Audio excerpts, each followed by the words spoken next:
और अब बात लाउड स्पीकर पर हो रही सियासत की। लाउड स्पीकर से अजान पर सियासी घमासान मचा है। महाराष्ट्र में एमएनएस के विरोध के बाद अब कर्नाटक तक विरोध की आवाज बुलंद हो रही है। मरीजों और छात्रों को हो रही परेशानी का हवाला देकर इस अजान के लिए लाउड स्पीकर के इस्तेमाल पर रोक की मांग उठने लगी है। क्या है ये पूरा मामला, इस रिपोर्ट में देखिए।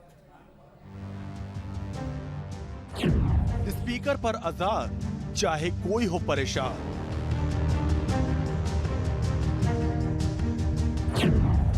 महाराष्ट्र से कर्नाटक तक अब छिड़ा घमासान। मस्जिदों में लाउड स्पीकर बैन करने की मांग।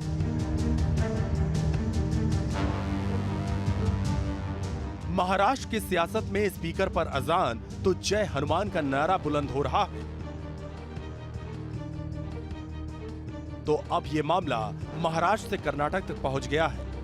कर्नाटक में भी सवाल अजान पर नहीं, अजान के दौरान इस्तेमाल होने वाले लाउड स्पीकर्स पर उठ रहे हैं, जिसकी वजह से बच्चों, बीमार लोगों और बुजुर्गों को तकलीफ होती है।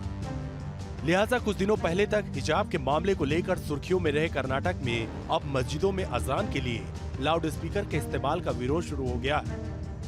कई संगठन इस पर फौरन बैन लगाने की मांग कर रहे हैं, तो हर तरफ से अजान के लिए स्पीकर के इस्तेमाल पर रोक लगाने की उठती मांगों के बीच कर्नाटक सरकार के सीनियर मंत्री के.एस. ईश्वरप्पा ने इससे होने वाली परेशानी की वजह से मस्जिदों में लाउड स्पीकर बैन करने की मांग की है।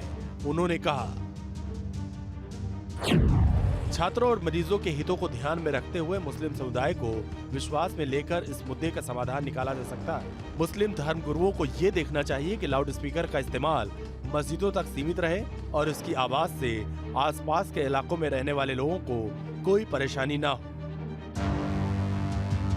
कर्नाटक में ये मामला तब गरमाया जब लाउड स्पीकर से अजान के विरोध में कई संगठन सुर से सुर मिलाने लगे। बजरंग दल और श्री राम सेना ने इस पर बैन की मांग की और ये चेतावनी दी कि मस्जिदों में लाउड स्पीकर से अजान के विरोध में सुबह 5 बजे भजन बजाएंगे। श्री राम सेना के प्रमुख प्रमोद मुतालिक ने वीडियो जारी कर अजान के लिए लाउड स्पीकर का इस्तेमाल बंद करने की मांग की।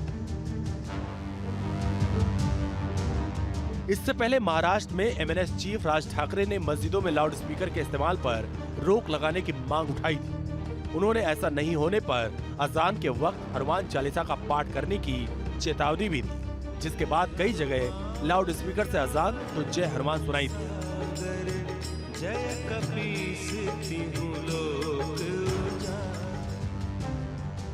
मुश्किल यह है कि जैसे ही अजान में स्पीकर के इस्तेमाल से होने वाली परेशानियों का मुद्दा जोर पकड़ता है, इसे मजहबी रंग देकर कौमी एकता में खलल डालने की कोशिश शुरू हो जाती है और वोट बैंक की सियासत करने वाले कट्टरपंथी लोगों की तकलीफों से कन्नी काट लेते हैं। लेकिन अब सभी को मजहबी सोच से बाहर निकलकर इस परेशानी का हल ढूंढना चाहिए। लाउड स्पीकर के इस्तेमाल को लेकर भी सियासत तेज हो चुकी है, लेकिन धार्मिक स्थलों पर लाउड स्पीकर के इस्तेमाल को लेकर पहले से ही नियम तय है।